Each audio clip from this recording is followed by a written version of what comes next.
이사야서는 짧게는 100년 후에 이스라엘에게 닥칠 심판과 회복에 대한 말씀이지만, 또 더 나아가서는 800년 후에 있을 메시아의 예언이면서 또 그 후에 장차 다시 도래하실 예수 그리스도를 통해서 재림과 이루어질 하나님 나라에 대한 그런 예언까지 포함하고 있는 많은 세대를 아우르는 그러한 선지자의 예언입니다. 오늘 그러한 이사야서는 66장 마지막 장과 함께 결론부에 해당하는 부분으로서 앞에서 살펴본 63장, 64장 이사야 선지자의 간구에 대한 하나님의 구원의 응답이라 할 수 있습니다.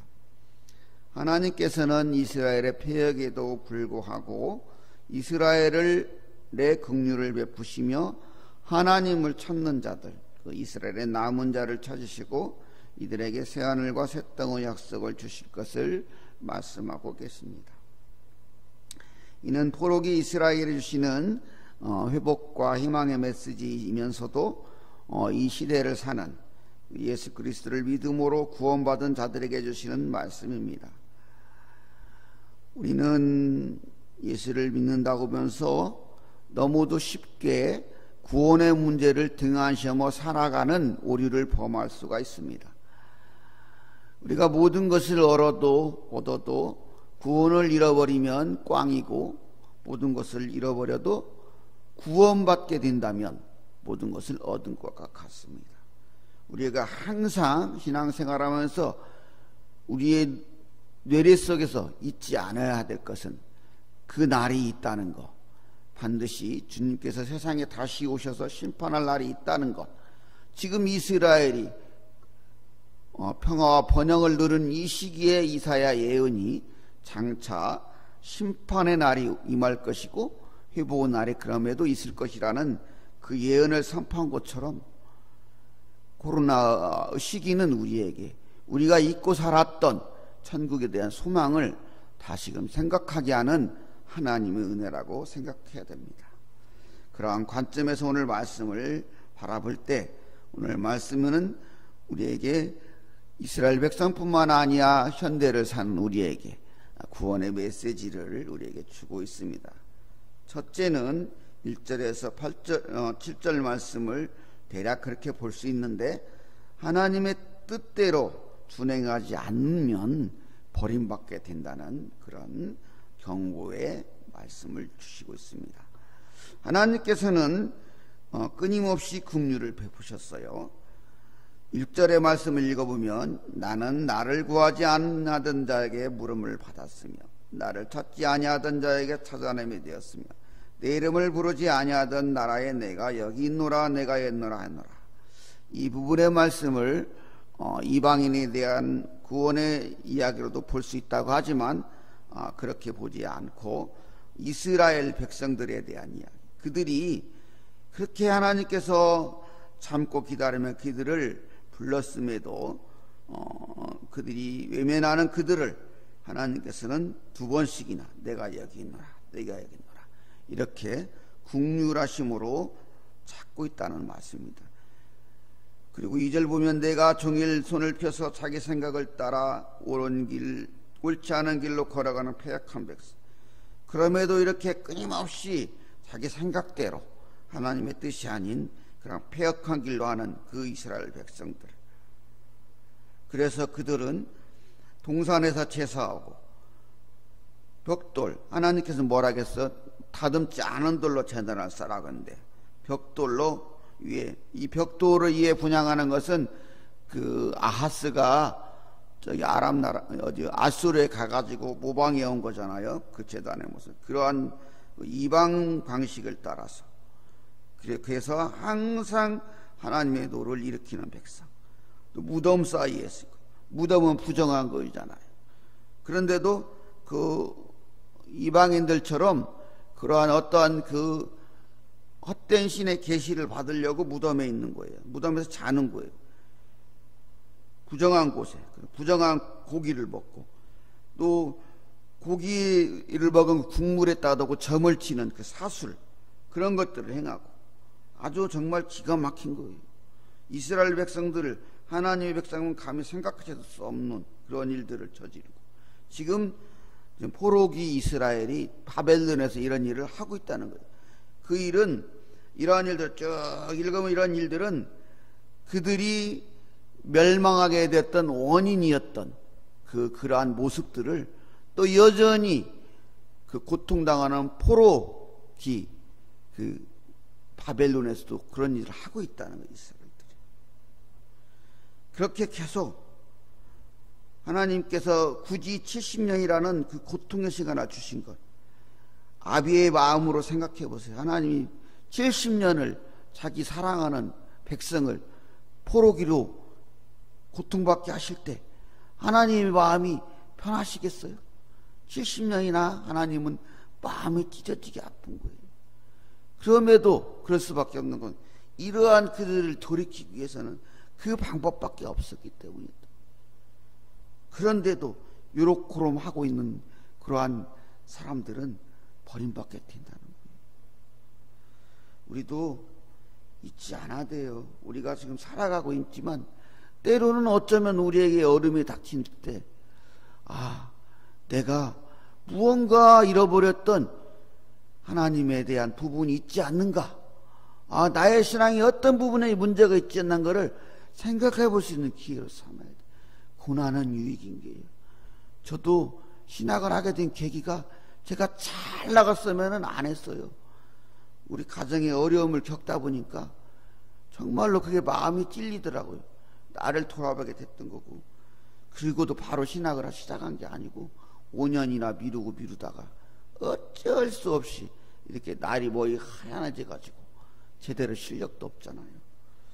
그렇게 하게 되더라고요. 빠를수록 좋은 거예요. 이스라엘 백성들은 그럼에도 지금 교만해 갖고 이렇게 말하잖아요. 우리 그 방금 읽은 6절에 보면, 우리가 읽은 여기 보면은 7절에 이런 말이 나오잖아요. 너는 내 자리에 서 있고 내가 가까이 하지 말라. 나는 너보다 거룩하다. 그러면서도 교만해 가지고 아주 나는 뭐 거룩하니까 너희들 내페 오지 마. 5절에 돼 있나요? 그러니까 이스라엘 백성들은 그러면서도 우리는 저기 바벨론 사람들보다는 우리가 얼마나 하나님을 잘 섬기는데, 그런 얘기예요. 우리 신앙인들도 그렇게 생각할 수 있잖아요. 그래도 나는 예수를 믿고 있는데, 그게 아니라니까요. 저 사람들이 예수를 안 믿는데 뭐 그것이 아니고, 내가 지금 얼마나 똑바로 예수를 믿고 있느냐가 중요하다는 거예요. 예수를 안 믿는 사람들의 비교가 대상이 아니고, 우리는 항상 내 신앙의 모습을 비교할 때도 말씀에 비교하고 우리의 본이신 예수님을 비교해야 돼요. 그 상태에서 나의 모습을 보아야 돼요. 그렇지만 그렇지 못하고 계속해서 다른 길로 가게 되면 버림받게 된다는 거예요. 이스라엘 백성들이 그렇게 된다는 걸 지금 말씀은, 우리도 그렇게 된다는 거예요. 이 말씀은. 그리고 두 번째는 하나님의 뜻대로 행하게 되면, 준행하면 구원을 받는다. 반대로 하나님의 뜻대로 행해야, 준행해야 구원을 받는다는 얘기이기도 하는 거예요. 8절에서 10절은 시작이 이렇게 시작하나요? 포도송이에 즙이 있으므로 사람이 말하기를 그것을 상하게 하지 말라. 거기 복이 있느니라 하니 나도 내 종들을 위하여 이같이 하겠다.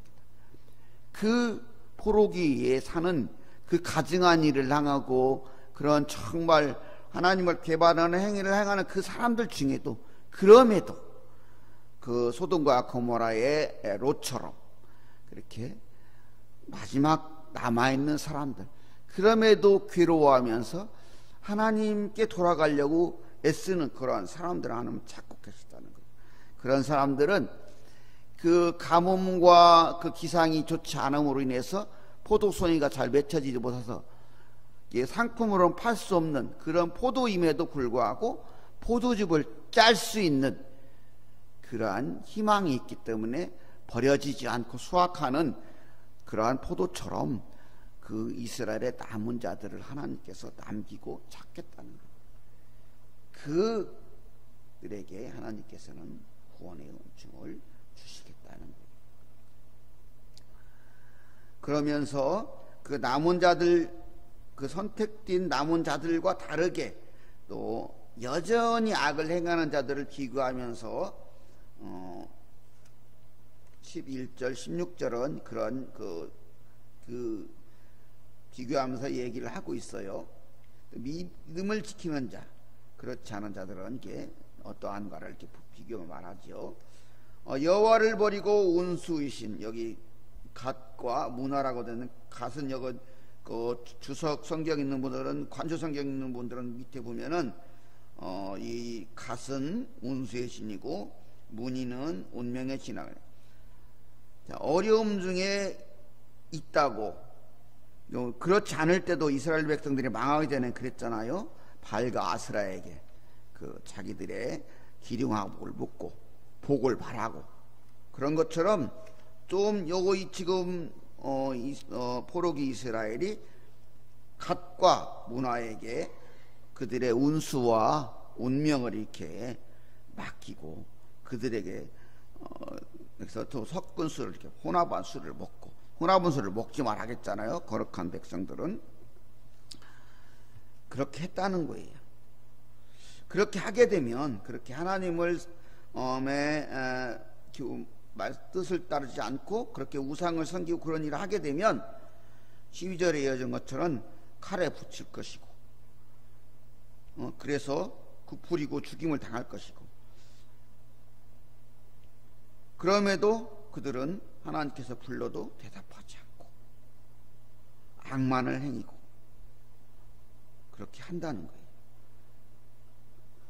그리고 또 하나님께서 그렇지만 남은 자들, 하나님의 택함 받은 자들은 하나님께서 13절에 읽은 것처럼 나의 종을 먹이고 너희는 줄이지 않을 것이고 나의 종들이 마시로되, 그렇지만 그렇지 않은 자들은 이렇게 갈할 것이고 나의 종들은 기뻐할 것이지만 그들은 수치를 당할 것이고, 그렇게 쭉 비교하면서 계속 이어지고 있어요.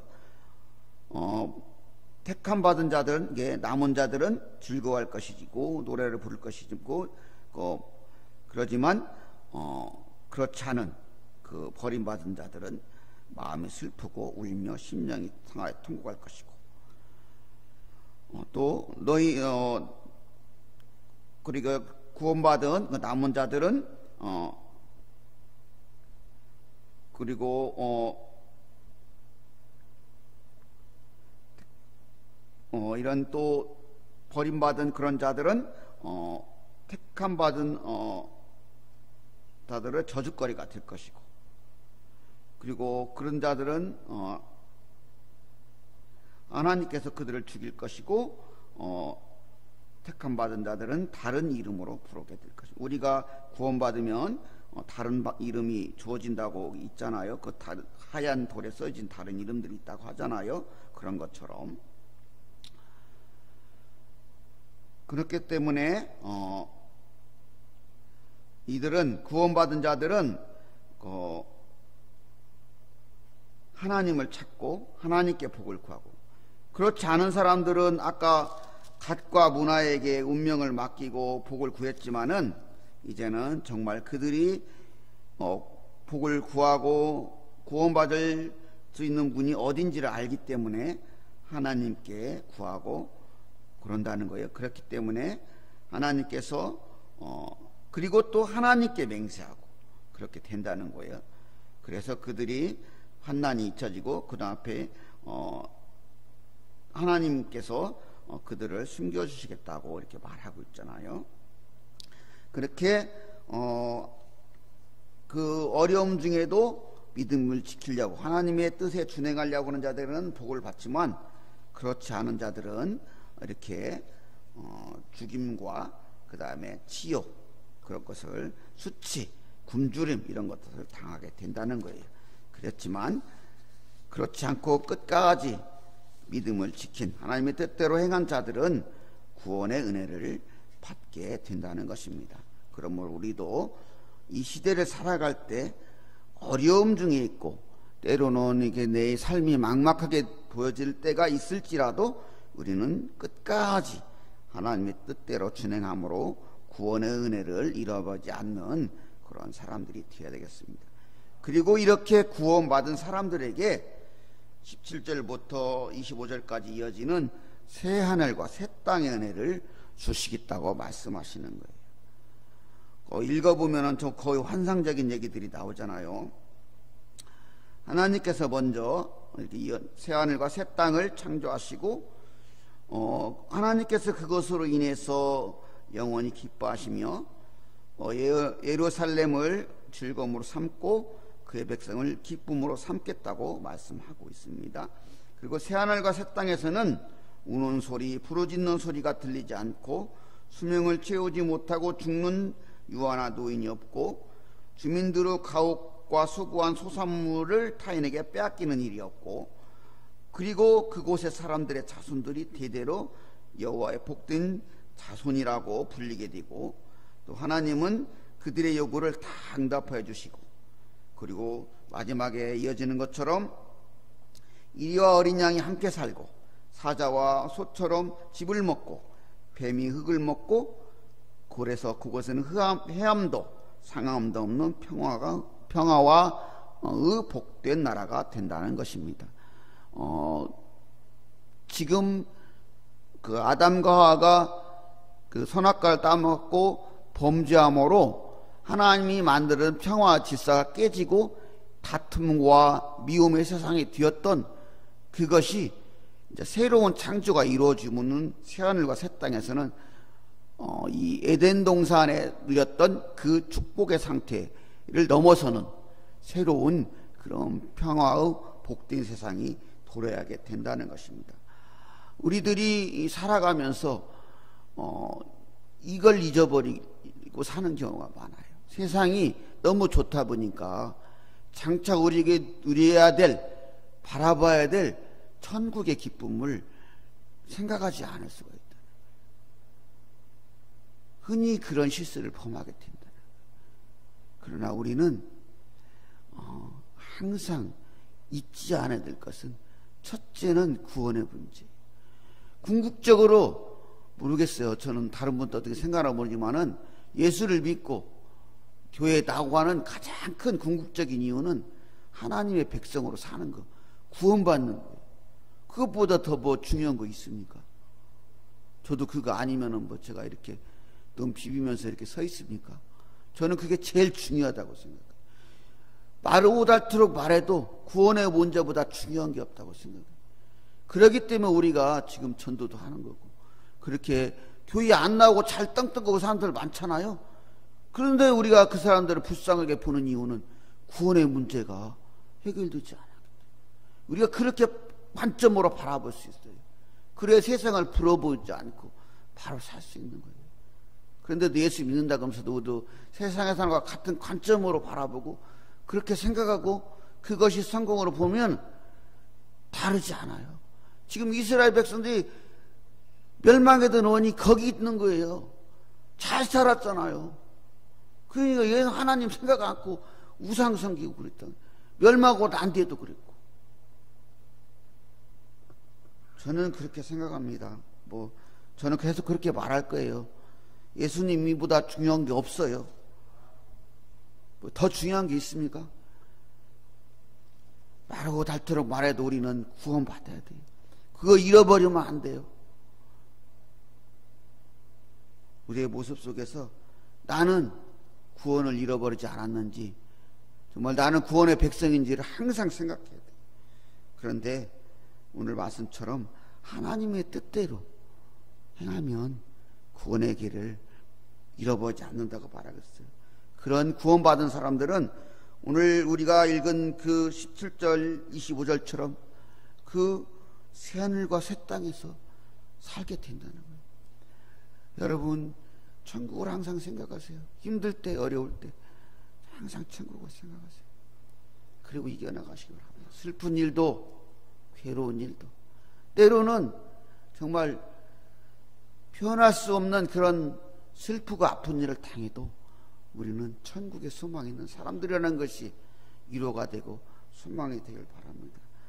하나님 뜻대로 행하면서 모두 정말 천국의 백성으로 하나님의 은혜 가운데 영생을 누리는 복된 봉산교회와 성도님들 되시기를 소망하며 기도합니다.